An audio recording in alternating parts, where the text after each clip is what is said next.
Ok, então estudo 4, né, sobre o homem. Ah, nós vamos então pensar um pouco hoje sobre essa questão. Vocês tiveram alguma dúvida na leitura do texto bíblico? Alguma questão que ficou aí mais complexa? Não? Ok. Então a gente vai caminhar nas perguntas, ok? E à medida que a gente for andando, ah, nós vamos explicando, né, acrescentando aquilo que for necessário, né? Então a primeira pergunta, nós falamos aí sobre a criação, brevemente, né? Não é nosso objetivo aqui ser exaustivo sobre esse tema, mas o que merece mais crédito? As teorias científicas e filosóficas sobre a origem do universo, ou a declaração bíblica de que Deus criou todas as coisas e por quê? Aí agora vocês falam. Alguém fala. Alguém tem que responder para andar. Vai.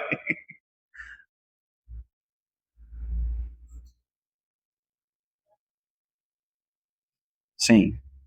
Por quê?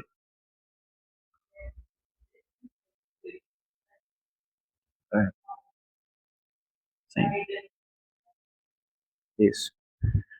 É, não é o nosso objetivo aqui, é, e na verdade tem muita coisa que pode ser acrescentada aqui nesse ponto, até mesmo dentro do cristianismo, né, dentro da ortodoxia, né, não vou nem pensar em linhas mais heterodoxas, mas dentro da própria ortodoxia, ou seja, dentro de uma visão cristã mais conservadora, nós temos algumas linhas de como é que nós entendemos a criação, né?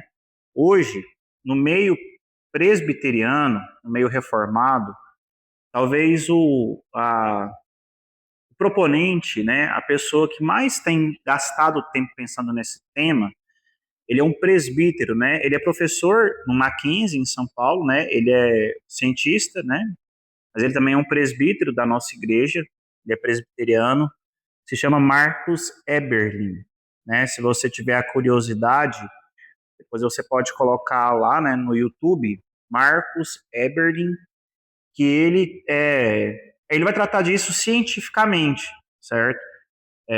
Não apenas, lógico, numa perspectiva teológica cristã, ele é um reformado, ele é um presbiteriano, mas ele vai trazer lá muito mais argumentos, ele vai trazer muito mais, ele vai trazer muito mais detalhes, ele vai responder objeções. Tem muito material dele na internet, na área científica. Eu não vou entrar no mérito da questão científica aqui. Eu gosto desse tema, né? Mas foge bastante da proposta. Então, só para a gente entender qual que é a lógica.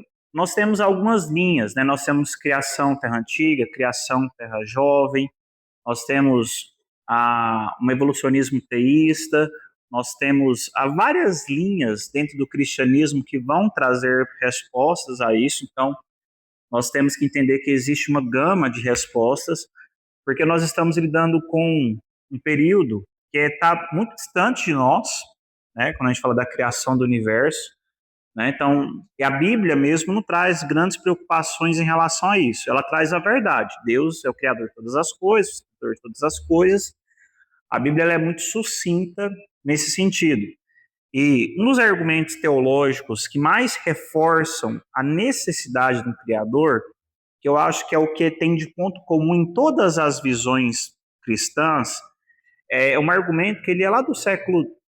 Ah, assim que o naturalismo começou a surgir, né, as visões que tiravam Deus como ponto de explicação da realidade, é o argumento do relógio. Vocês já ouviram essa ilustração? Né? Vamos supor, você está andando na rua e você encontra um relógio jogado no chão. Um relógio igual esse aqui, ou qualquer outro relógio que você quiser, né? Vou pegar esse daqui meu que está mais. Então, assim, ó, ele tem uma pulseira de silicone, ele tem um feixe de metal, ele tem um vidro, ele tem um corpo plástico, ele tem sensores por baixo, uma tela que liga, que se movimenta. Por dentro dele tem placa, tem bateria, tem chip, tem muita coisa, né?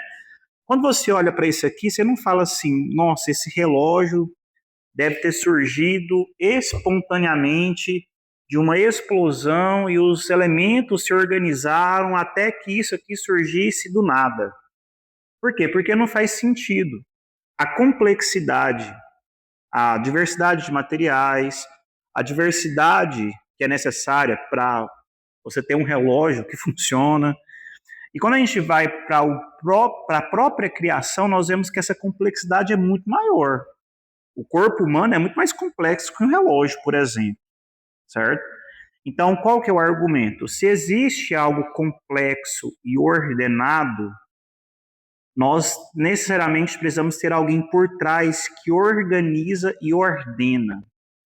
Não existe ordem lógica sem ter alguém que a concede.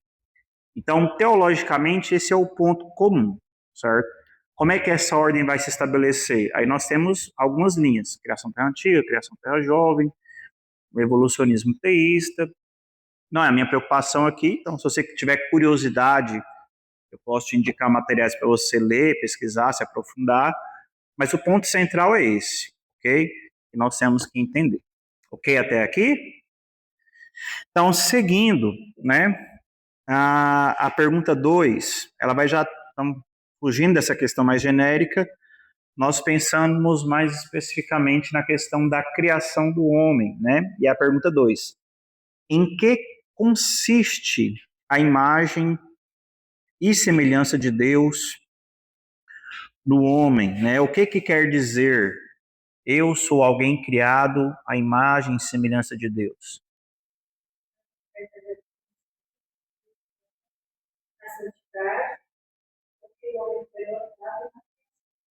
E o que mais?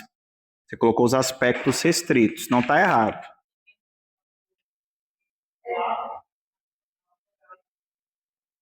Exato, né? Quando o texto ele vai dividir essa questão da imagem e semelhança de Deus em dois aspectos, né? Nós temos o aspecto restrito e o aspecto abrangente. E a pergunta, vou ler a pergunta 3, aí eu explico tudo, porque senão eu vou atropelar a explicação.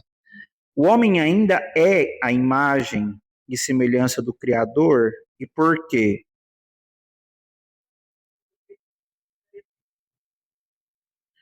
Tá, você colocou não, sim, não, não tem que chegar num acordo aqui, então. Vamos lá. O homem ainda é a imagem e semelhança de Deus?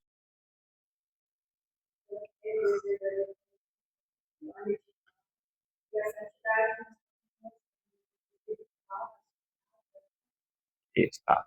Então vamos, ó, uma ilustração que eu gosto bastante para explicar esse ponto é, vamos supor que você tá viajando aí de ônibus, né, que é um ambiente bem propício para se deparar com essa cena. Aí seu ônibus encosta em uma rodoviária e você quer ir no banheiro. É aquela rodoviária assim bem porca, né? Bem naquela bimboca lá, e não mora ninguém e o ônibus parou lá, né? Você entra no banheiro, o espelho quebrado, trincado, tem chiclete, tem umas manchas duvidosas que você não sabe o que é. Aquela anarquia. O espelho, ele está todo danificado, correto? Mas se ele tiver minimamente preservado, você ainda vai conseguir ver o seu reflexo naquele espelho, não vai? Tá sujo, tá quebrado, tá manchado, mas ainda existe um resquício da sua imagem ali. A ideia de imagem e semelhança de Deus em nós segue essa mesma lógica. Nós ainda temos a imagem e semelhança de Deus. Só que agora nós somos como esse espelho quebrado. O que o pecado faz em nós? Ele não destrói a imagem e semelhança de Deus. Ele mancha. Tanto que é o que Paulo vai argumentar quando a gente fala, como a gente vê como que por espelhos, né? E quando Paulo diz isso, naquela época, nós temos que nos lembrar que os espelhos, no primeiro século, eles eram feitos sempre de materiais polidos. Você pegava uma prata, um cobre, você polia ele até ele refletir. Não ficava um espelho perfeito. O reflexo do espelho, no primeiro século, não era perfeito, porque era uma chapa polida. Pode até ficar bom, mas tem nada a ver com os espelhos que nós estamos acostumados, né? Feito em vidro, feito, né, por meio de processos que dão uma imagem mais fidedigna. Porque exatamente, o espelho, no primeiro século, ele distorcia, ele trazia alterações, e é a mesma ideia. Então, o que nós temos que entender? Nós ainda temos a imagem e semelhança de Deus, no sentido abrangente. Então, por exemplo, o ser humano é um ser racional? Não, pastor, tem gente que é burro, misericórdia, tem gente que não pensa. Eu não estou entrando no mérito, na qualidade da racionalidade, mas o ser humano, ele é um ser racional, certo? Ele tem capacidades cognitivas, ele é um ser emocional, nós amamos, certo? Nós sentimos raiva, nós temos afetos, nós somos seres criativos, nós somos seres que preservam muitos aspectos que nos foram dados. Nós não somos mais conhecedores em plenitude, porque nós perdemos esse aspecto, mas ainda mantemos racionalidade. Nós não somos seres santos em essência como era antes da queda, mas ainda mantemos um anseio pelo que é espiritual. Então percebam que a imagem e semelhança de Deus em nós, ela ainda é preservada. Não como era em Adão, nós não somos como fomos criados por Deus inicialmente, porque o pecado ele traz essa ruptura, mas nós ainda somos seres criativos, ainda somos seres racionais, ainda somos seres morais. Então, isso aponta para essa conservação, não em perfeição, porque imperfeição é impossível por conta do efeito do pecado, mas em partes, né, é preservado. Por isso que a resposta é sim. Nós somos sim ainda a imagem e semelhança de Deus, apenas em partes, porque o aspecto restrito ele é perdido, mas no aspecto abrangente nós ainda mantemos a imagem e semelhança de Deus. Pode falar, qual que é o ponto?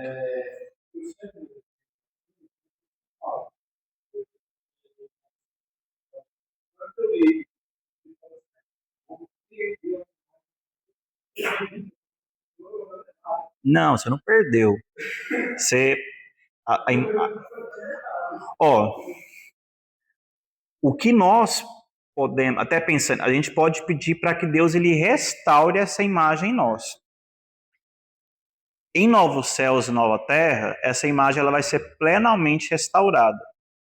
Aqui, essa imagem ela pode ser aperfeiçoada. Voltando à imagem do espelho, é como se você fosse limpando esse espelho. Você tira uma sujeirinha, você tira lá uma mancha duvidosa, dá uma melhorada, né? Só que o espelho vai continuar rachado, né? Porque a restauração por completo, né, só em glória, né? A gente vai chegar nisso lá na frente, a gente tem um módulo sobre essa questão de o que há de vir depois de tudo, né?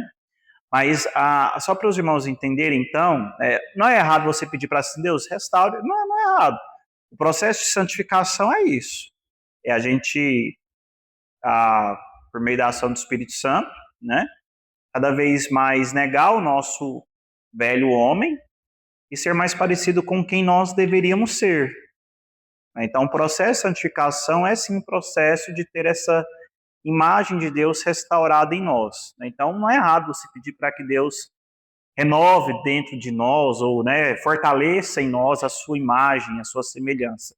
Porque, em última instância, esse é um alvo do cristão que caminha em direção à santidade. Nós temos a criatividade, a racionalidade, a moralidade, né, as questões emocionais. Todo mundo carrega a imagem e semelhança de Deus, né? Todo mundo manchado pelo pecado e por meio do processo de santificação essa imagem ela pode ser fortalecida, ok? Ok, então vamos lá. Na 4 nós temos aí 3 teorias, né? aí sobre a origem da alma. A primeira é o pré-existencialismo. O que vocês colocaram?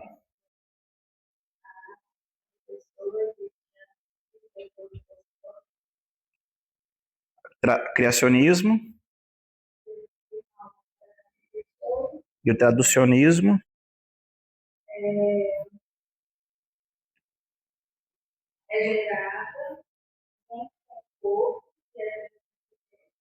Tá. Essas teorias, essa aqui é mais para a gente tomar conhecimento e para a gente ter algumas noções, né? A primeira delas, quando a gente fala que a alma ela é pré-existente, né? O pré-existencialismo. No meio cristão, nós não temos uma defesa desse tipo de visão, né? Geralmente, as religiões que vão defender uma visão de uma alma pré-existente, assim, nenhum segmento sério do cristianismo, né? Geralmente, as visões que vão defender uma visão de pré-existencialismo da alma, geralmente são religiões mais ligadas ao espiritismo, religiões de misticismo, né? Religiões afro, religiões de raiz africana, religiões mais, como é que fala, de originais dos povos indígenas, né? Eu esqueci até um termo específico, as religiões originárias, né? Então, que é o quê? A ideia de que todas as almas elas existem desde sempre, e à medida então que uma pessoa é gerada, essa alma ela é enviada do plano espiritual para o plano material e ela se encarna, né? Então a alma ela ganha uma forma física, né? Aí o espiritismo vai mostrar essa alma indo e voltando várias vezes, né? As religiões de raiz africana também, né? Ah, as religiões místicas vão ter variações, né? São muitas religiões, é muito difícil a gente ter um ponto genérico em relação a isso. Mas via de regra, no cristianismo, né? A não ser essas religiões que flertam com o cristianismo, mas nós não temos no meio ortodoxo, pensando na ortodoxia, ninguém que vai defender essa ideia. Até mesmo porque a gente vai ter objeções muito sérias, né? Sobre essa questão de reencarnação, de pré-existência. A própria escritura condena isso, né? Nós temos o próprio texto que afirma para a gente, né? Que ao homem está destinado morrer apenas uma vez e depois disso, né? O juízo. Então o texto bíblico mesmo nos mostra essa linha. E nós temos então duas linhas que são o criacionismo e o traducionismo. Já essas linhas elas são mais defendidas no meio cristão, né? O traducionismo é mais comum a gente ver ligado ao catolicismo e algumas igrejas reformadas, né? Ou não igrejas, né? Enquanto instituição, né? Mas alguns movimentos. E temos o criacionismo, então que Deus ele cria a alma para cada novo indivíduo. Seja no traducionismo, né, que defende que os próprios pais geram a alma, né? Então os pais não gerariam só o corpo, mas gerariam também a alma. Então é como se os pais cedessem ali uma parte da sua alma para os seus próprios filhos. Seja na questão do criacionismo, né? O pai e mãe são responsáveis pela porção física e o próprio Deus cria a porção espiritual de novo, cada novo indivíduo. Nós vamos ter tanto objeções quanto defesa, certo? Por quê? Por que é complexo esse tema? Porque nós não temos nada muito explícito biblicamente. A rejeição ao traducionismo, geralmente ele se dá por um argumento muito mais filosófico. Quando você pensa na alma, dentro da questão filosófica, nós estamos pensando em uma unidade indivisível. Então, quando você fala que os pais cedem um pedaço da sua alma para a geração de um novo indivíduo, filosoficamente é um argumento que não faz sentido, já que você está pensando em algo que é indivisível, certo? Então é por isso que o tradicionismo ele é rejeitado por boa parte do meio evangélico. Ao mesmo tempo que quando você pensa em criacionismo, vai ter uma rejeição no sentido de que o ato criacional de Deus, muitos entendem que se limita apenas na narrativa criacional, aos primeiros 6 dias da criação, e ali o ato criativo de Deus cessa, permanecendo apenas o seu sustento e governo, né? É o argumento de quem rejeita essa visão. Igual eu falei, são argumentos muito mais da teologia sistemática, da teologia filosófica, não são argumentos da teologia bíblica. Por quê? Porque em nenhum deles você vai ter textos que são definitivos. Você vai ter, às vezes, pende para um lado, às vezes pende para outros argumentos. Tanto que na pergunta assim que a gente até coloquei, né, qual que você julga mais correta, né? Independente do que você colocou, se não foi o pré-existencialismo, né, para você não ser espírita, se você colocou qualquer outro, eu falei, via de regra, o que mais faz sentido de fato, biblicamente, é o criacionismo, certo? Por quê? Porque esse argumento de que o ato criativo de Deus cessa em Gênesis, não tem nenhum texto bíblico que nos mostra que Deus ele parou de criar as coisas. Deus ele concentra os seus atos criativos no início da criação. Mas isso não impede Deus de continuar criando ao longo de toda a eternidade, né? Então, por isso que nós entendemos que, biblicamente, o criacionismo é a linha que a maioria das nossas igrejas adotam, né? A maioria dos nossos crentes adotam. Por mais que haja, assim, espaço para o traducionismo, via de regra, ele vai ser mais comum no meio católico, né? O traducionismo, né? No meio evangélico, nem tanto. Mas, igual eu falo, mas eu já vi evangélico defendendo a visão tradicionista também, né? Eu já vi argumentos a favor do tradicionismo, mesmo no meio reformado, no meio evangélico. E, no fim, é uma coisa de segunda importância. A grande verdade é essa. É um ponto da teologia que não... Eu falei, se você não cair em heresia do pré-existencialismo, seja os próprios pais criam, né? Ou seja, Deus cria para cada novo indivíduo, as consequências práticas disso na teologia vão ser muito pequenas. A verdade é essa. Traducionismo.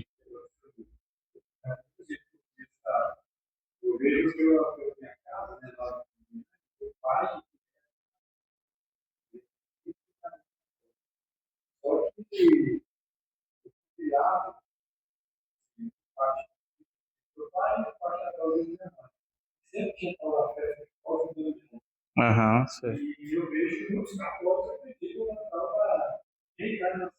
sim. O catolicismo ele é muito sincretista, né?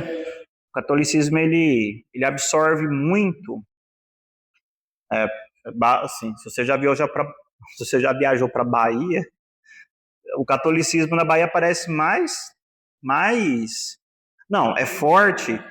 É, assim, eu lembro que uma vez que eu fui para Bahia, a gente andou naquela região mais histórica, Pelourinho ali, você vê que parece muito mais um terreiro de Umbanda do que de fato um catolicismo tradicional, né? Uma das marcas do catolicismo no Brasil é o sincretismo religioso. O catolicismo ele absorveu muito das religiões afro, muito mesmo. Tanto que o espiritismo ele é muito forte no catolicismo, né? O Gosto falou, né? Meus pais era católico, mas falava de reencarnação, né? O que não faz sentido no dogma católico, mas alguns católicos defendem. Fervorosa.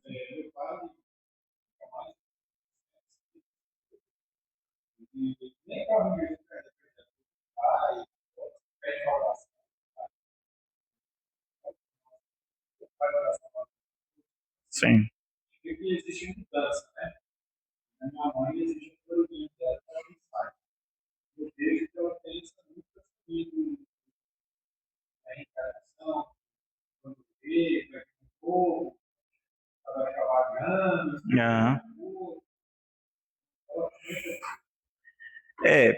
que é incoerente. Porque se você for olhar, tô falando assim, eu não estou defendendo, né? Mas se você for olhar o que o catolicismo defende, os seus documentos, né? Você vai ver que de fato é uma leitura traducionista. Eles, como eu falei, no Brasil pelo sincretismo, né? Foi absorvido, né? Mas não faz muito sentido um católico defender reencarnação. Mesmo porque se a gente for olhar a própria soterologia católica, não tem muito espaço para isso, né? Porque é morte, ou você vai, né, de desfruto, ou você seja para o purgatório. Não tem essa possibilidade de voltar na soterologia católica. Incoerente. No todo é incoerente, por mais que alguns tenham absorvido essa visão, né? Mas enfim, né? Ok? Até aqui, ok? Ok. O que é o pacto das obras? Não, eu falei. É o quê, Paulo? Em que momento? Tá certo. Faltou só colocar quando. Isso. Entre Deus e o homem na criação. Certo? Não tá errado, só tá faltando uma palavra aí, fica show de bola. Tá bom? Por quê?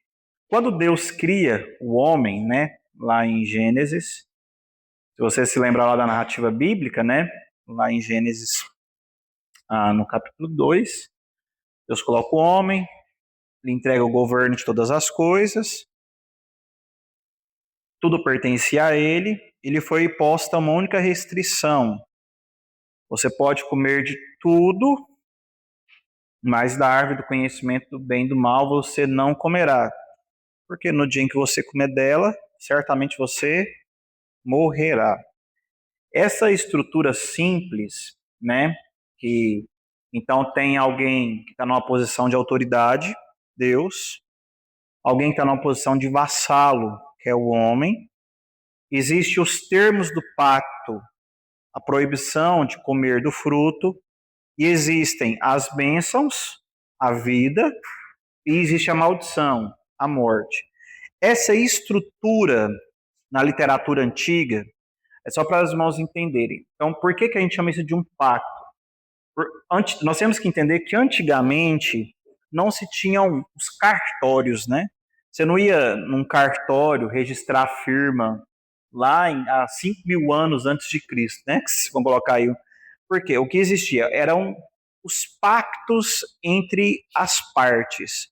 Então, sempre que todas as vezes que a gente tivesse estrutura, alguém em posição de autoridade, alguém em uma posição de submissão, termos sendo dados e promessas de bênção e maldição, essa estrutura, autoridade, submissão, termos a serem cumpridos, promessas de bênção a ser obedecida, promessas de maldição sendo se quebrado, isso é uma estrutura pactual, certo? Então, por isso que a gente chama isso de um pacto de obras, porque é uma promessa, então, entre as partes que apontam para um benefício, se observado, ou para uma consequência, se ignorado. Então, o que Deus faz com o homem é exatamente um acordo, certo? Olha, tudo que está aqui é seu. O jardim, os animais, as plantas, tudo isso aqui é para o seu uso, é para o seu domínio. Use, desfrute, né? Tenha o domínio, tenha o governo. Apenas isso lhe é restrito. Então, isso é o que nós chamamos de o pacto das obras, né? E eu já respondi a 7, né? Mas beleza. Em que consistiu o pacto das obras?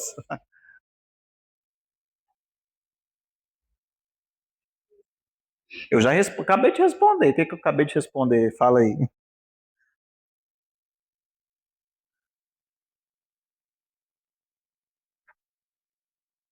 Vocês têm que falar. Se obedecesse, o que aconteceria? Então, e o que aconteceria se ele tivesse a perfeita obediência? Tá, ele seria perfeito, mas o que que ele desfrutaria se ele fosse se ele exerce a vida eterna, certo? Uma vida sem pecado ou sem morte. Então, o pacto das obras é exatamente esse acordo. Deus ele faz essa proposta ao homem. O que a gente sabe que não acontece. Se você continua lendo o texto bíblico, você vai chegar em Gênesis 3, você vai ver que o homem, ele, né, junto com a sua esposa, a mulher, eles quebram esse pacto de obras. Por isso que o pacto das obras, ele foi algo que existiu e não mais tem validade hoje. Por quê? Porque em Adão ele foi quebrado, certo? Então em Adão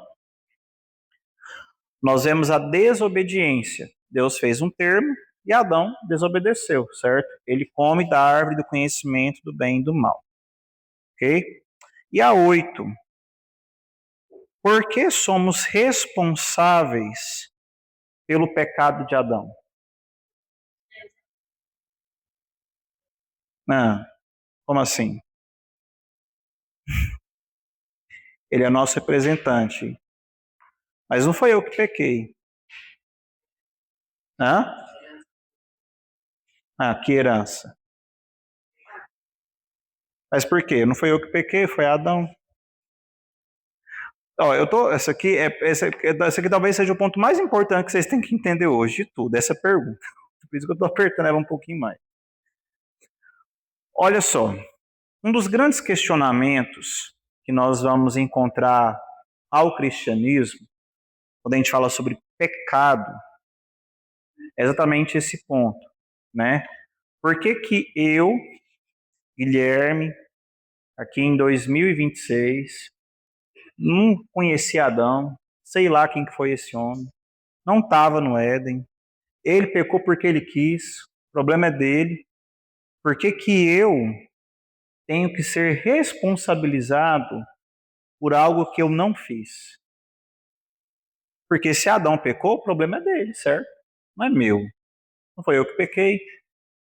Eu não tenho nada a ver com o pecado de Adão. Muitas vezes esse é um argumento que nós vamos encontrar em objeção em relação a, a, ao mal, à realidade do pecado. E o que que nós temos que entender? Quando nós falamos do pecado de Adão, ele tem duas dimensões. Tem a dimensão onde, de fato, Adão é o responsável, em última instância, porque quem cometeu o ato foi ele, mas em última instância, mas de forma ampla, Adão não representava apenas ele. O que que nós temos que entender? Pensa comigo.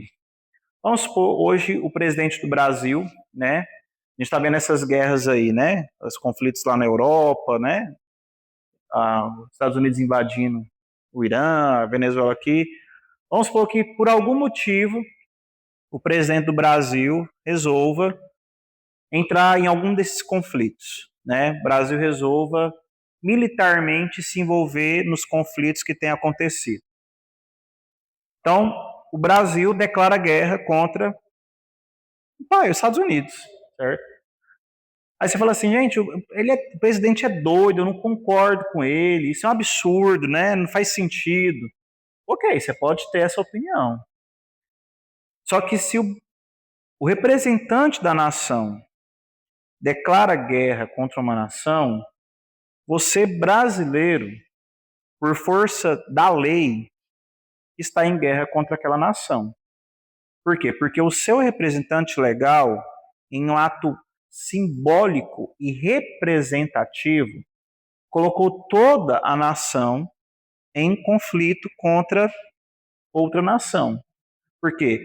Porque quem representa legalmente tem esse poder. Quando nós olhamos para a figura de Adão, nós temos que entender que ele ocupava esse mesmo lugar. Adão, ele não falava apenas por si.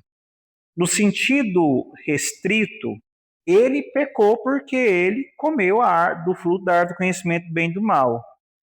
Mas como o primeiro homem criado, e nós temos que lembrar que quando Deus fez o pacto com Adão, Adão era toda a humanidade que existia. Então, quando Deus ele faz um acordo com Adão, que até a própria mulher é criada depois. Se você vai ler lá no texto bíblico, a mulher só vem a existir depois que o pacto das obras já foi feito. Então, quando Deus ele fez um acordo com Adão, ele não fez um acordo só com Adão. Ele fez um acordo com toda a humanidade que existia naquele momento. Que naquele momento era só um homem. Mas ele era o representante legal de toda a humanidade, porque ele era de fato toda a humanidade que existia. Então, quando Adão peca, ele peca por sua própria responsabilidade, mas ele também impõe sobre todos aqueles a quem ele representava o peso do pecado e as suas consequências. É o que nós chamamos na linguagem jurídica de solidariedade. Por que que nós somos responsáveis pelo pecado de Adão? Porque solidariedade aqui não é no sentido de ajudar quem precisa, não. É solidariedade nos termos jurídicos. Nós somos solidários. Nós tomamos parte da culpa sobre nós. Porque se igual nos termos de guerra, se o nosso representante declara guerra, em solidariedade nós estamos em guerra. Se o nosso representante ele foi amaldiçoado com consequências, em solidariedade nós somos amaldiçoados com consequências. Então, biblicamente, a imagem que nós enxergamos é exatamente essa. Por que que eu sou responsável pelo pecado de Adão? Porque Adão, no pacto das obras, ele não falava apenas por si, mas ele falava por toda a humanidade. E quando Adão falha, eu falhei. Quando ele peca, eu pequei. Quando ele toma da árvore do conhecimento do bem e do mal e afronta a Deus, ele está exatamente mostrando como que toda a humanidade afronta a Deus, em última instância. Então é por isso que nós somos responsáveis pelo pecado de Adão. Aí entra o que o Pedro colocou. Tem uma herança moral, né? Uma herança no sentido de justiça, que então nós herdamos esse pecado, né? Por quê? Porque juridicamente o nosso representante pecou. Então, em solidariedade, isso é herdado. Então, a justiça de Deus ela é herdada. Em solidariedade, somos todos pecadores, certo? É por isso que eu e você somos, sim, pecadores. Nós não estávamos no Éden, não conhecemos Adão, mas ele representava toda a humanidade. E em solidariedade, em herança, todos somos pecadores. Ok? E além do pecado, da culpa, né? O que mais nós herdamos? Opção moral, né? Ou seja, não apenas a culpa no sentido jurídico, né? Ou seja, não, nós somos culpados. Não nesse sentido, nós somos culpados, mas nós também nos tornamos corruptos, né? Ou seja, aí a gente volta naquele ponto que a gente já colocou lá atrás, né? A imagem de Deus ela é manchada. Então, o mal moral que existe no mundo, a, a mentira, o roubo, a idolatria, a pornografia, a todo tipo de corrupção, né? Todo tipo de corrupção ética, moral, todo tipo de depravação que existe, vem como consequência desse mal moral que cai sobre o homem. Então o pecado ele faz essa separação entre nós e o Deus.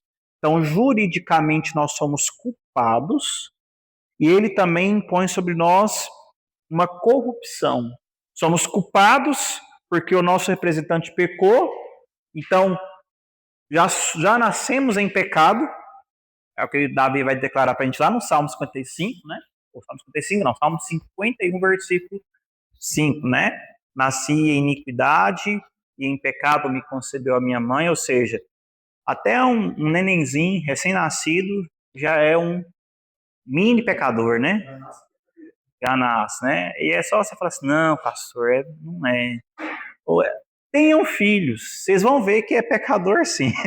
Vocês vão ver que dá birra, que chora, né? Assim, eu brinco com minha esposa, é incrível. Ninguém ensina a dar birra, mas dá. Ninguém ensina a bater, mas bate. Ninguém ensina a jogar as coisas no chão, mas joga. Então, assim, lógico, aqui são exemplos simples, porque eu estou pensando em uma criança, um bebê, no caso, né? É a, é a dimensão no qual isso se manifesta na realidade dele. Então, para você perceber, né? Você observar um bebê já te mostra como que a humanidade ela é, sim, depravada desde o ventre. Basta você perceber os comportamentos pecaminosos que um bebê já tem, sem ninguém ensinar e sem ninguém incentivar. Na verdade, você tem é que desincentivar, né? Porque, por natureza, eles são só incentivados. Ô, meu jovem, é na próxima sala. Entenderam? Então, nesse sim, pode polemizar, meu irmão. Estamos aqui para isso.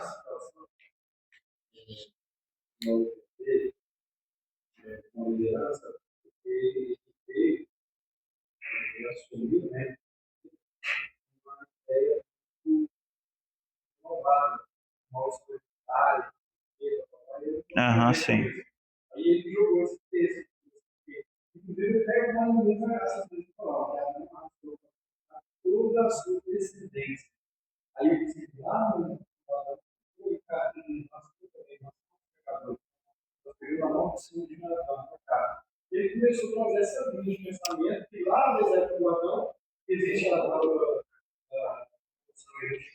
Tá, mas aí você tem que fazer uma distinção. Uma coisa é você falar porque olha só, por isso que é importante a gente entender o que eu coloquei no Pacto das Obras. Por que que eu e você somos responsáveis pela maldição que cai sobre Adão? Porque eu estou pensando em um pacto de obras que é quebrado. Eu estou pensando em um ponto específico e uma realidade específica, né? Então, o que que acontece? Quando a gente está pensando nesses termos, nós estamos pensando em uma aplicação jurídica do juízo de Deus. Eu não estou pensando em maldição hereditária. Esse texto ele não tem nada a ver com maldição hereditária. Quando você vai falar, por exemplo, assim, quando a gente vai ver assim, né, os pais comeram as uvas e os dentes dos filhos é que embotaram, o pessoal usa muito esse texto para falar de maldição hereditária, né? Só para os irmãos entenderem, né? Maldição hereditária vamos supor assim, você faz lá alguma coisa na sua vida, você tem algum comportamento, Deus amaldiçoa você e a sua descendência toda é maldita. Aí você tem que fazer uma quebra de maldição, você tem que fazer esses costumes que são aí muito vistos no meio pentecostal, pentecostal nem tanto, né? É o pentecostal mesmo já, né? Por exemplo, vamos supor, você tem aí os seus filhos, né? Já estão grandes, né? Mas vamos pensar neles menores, né? Vamos supor assim, que você, quando seus filhos eram pequenos e eram extremamente dependentes de você era um cara assim que bebia, viciado, que gastava mal dinheiro. Então assim, olha, pelos seus atos pecaminosos, a sua família vai ser amaldiçoada. Porque se você é alguém que vive bêbado, a sua família vai sofrer. Se você é alguém que administra mal o seu dinheiro, a sua família vai colher as consequências. Isso, mas não é uma maldição hereditária. A sua família, ela pode colher as consequências da sua imprudência. Mas você falar assim, não, porque eu fiz isso, eu sou amaldiçoado e todos os meus descendentes são amaldiçoados? Não. O seu filho está vendo o que dentro de casa?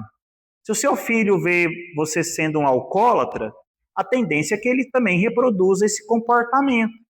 Se o seu filho vê você praticando agressão, se ele vê má gestão financeira, a tendência é que os filhos reproduzam o que os pais fazem. Isso não é maldição hereditária, isso é falta de sabedoria. Isso é quebrar o que Deuteronômio 6 ensina, de ensinar os filhos na mesa, sentando, no caminho, ou seja, de você ser o bom testemunho e aquele que ensina o seu filho no caminho do Senhor. Não é uma maldição hereditária. Quando o texto bíblico fala disso, né, os pais comeram as uvas e os dentes dos filhos é quem botaram, não é maldição hereditária, é dizendo assim, olha, os pais estão sendo corruptos. Só que isso vai respingar nos filhos, porque Deus vai trazer juízo. Não é uma maldição hereditária, é porque o povo todo vai para o exílio. Por quê? Porque todo o povo se rebelou contra Deus. Os pais esqueceram Deus, os filhos não foram ensinados a caminhar com Deus, e todo Israel agora é passível do juízo de Deus. Porque foi uma maldição hereditária? Não, porque você ignorou o ensino bíblico de ensinar a criança no caminho que ela deve andar, você não foi um bom testemunho, você foi um péssimo exemplo do que ser, e o seu filho está seguindo o mesmo caminho. Não é uma questão, não é, e esse é um ponto. A gente não pode espiritualizar, porque isso tira a nossa responsabilidade. Não é maldição hereditária, né? Não é você que é um vagabundo. Você, em vez de você entender que você é um vagabundo, em vez de você entender que você está sendo um péssimo exemplo, ao invés de você entender que você está sendo um negligente, você espiritualiza, tira a sua responsabilidade e vai fazer quebra de maldições hereditárias. Ao invés de administrar melhor suas finanças, ao invés de largar de ser mau exemplo, ao invés de orar com seus filhos e ler a Bíblia com eles. É muito fácil terceirizar a culpa. É muito fácil você espiritualizar e tirar o seu da reta. Porque você fazer o que é, fazer o que é certo é muito mais difícil. Então, essa questão de maldição hereditária, igual eu falei, quando a gente pensa nesse texto bíblico, a gente está pensando no pacto das obras. Ele nem existe mais. É um texto específico para um cenário específico. Em Adão ele cessa. Hoje nós estamos debaixo de um outro pacto. É o que a gente vai ver semana que vem. A gente não vai gastar tempo nisso hoje. Mas a gente tem que entender. E trazer isso para explicar maldição hereditária é falta de honestidade bíblica com o texto. É você tirar o texto do contexto para dizer aquilo que o texto bíblico não está dizendo. Isso é deturpação. Isso é heresia. Exato. Mas você não pode falar. Isso aí, meu irmão, assim. É. Não, ouvir vocês podem ter ouvido, mas assim, heresia. Certo? Certo? Ok? No dia em que o homem pecou, ele morreu?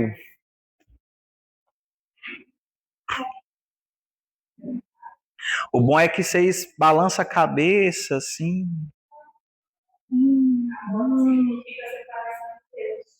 Isso. Então, sim ou não? Eu não sei. Não, não sei. O homem, porque, olha só, quando Deus ele faz o pacto com o homem, ele faz uma promessa, né? No dia em que você comer, certamente você morrerá. Morte, ela tem que ser, teologicamente, ela tem que ser entendida como separação. E existem duas mortes que o homem pode experimentar: a morte no sentido espiritual e a morte no sentido físico. É o que Paulo vai dizer lá em Efésios capítulo 2. Nós que estávamos mortos nos nossos delitos, é assim que ele começa Efésios capítulo 2, né? Nós que antes estávamos mortos nos nossos delitos e pecados. Escrevendo para a igreja de Éfeso. Você, mas Paulo está escrevendo para mortos. Não, Paulo ali não está pensando na morte no sentido físico. Ele fala assim, nós que estávamos mortos nos nossos delitos e pecados. Adão, né? Exatamente. Então, Efésios 2, e a consequência que Adão colhe de imediato é a morte espiritual. Então, sim, no dia em que Adão pecou, ele morreu. Como é que a gente vê isso? Ele é expulso do jardim, um anjo é colocado para impedir que ele voltar, e lembre-se, estar no jardim não era simplesmente desfrutar daquela estrutura, era o símbolo da presença constante de Deus. Deus vinha todos os dias na viração do dia, se lembram que o texto de Gênesis vai mostrar isso, que Deus, todos os dias na viração do dia vinha, tinha comunhão com o homem, ele então tinha o cuidado pleno de Deus e agora ele teria que colher do fruto do seu trabalho, a terra daria cardos e abrolhos, ele sofreria, ou seja, a paz que ele encontrava e a providência sempre constante agora já foram manchadas. A mulher teria problemas relacionais com seu marido, ela daria à luz por meio de dores, ou seja, aquela harmonia familiar e a alegria da maternidade sem o ônus da dor já não mais existem. Então percebam, toda maldição que vem em Gênesis 3 aponta exatamente para a morte espiritual. O homem é expulso do jardim, a providência de Deus é marcada pelo pecado, então a terra não dá tudo que você planta, existe dores para o homem e para a mulher, e Deus agora se faz distante. Existe um abismo entre o homem e Deus. Então, sim, o homem morreu no dia que ele pecou, espiritualmente. E anos depois, fisicamente, né? Adão não está vivo entre nós mais, né? Então, ele morreu, né? Então,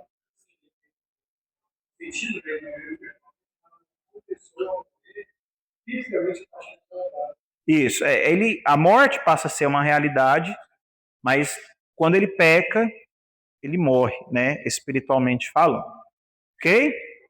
Então, no dia em que o homem pecou, ele morreu espiritualmente.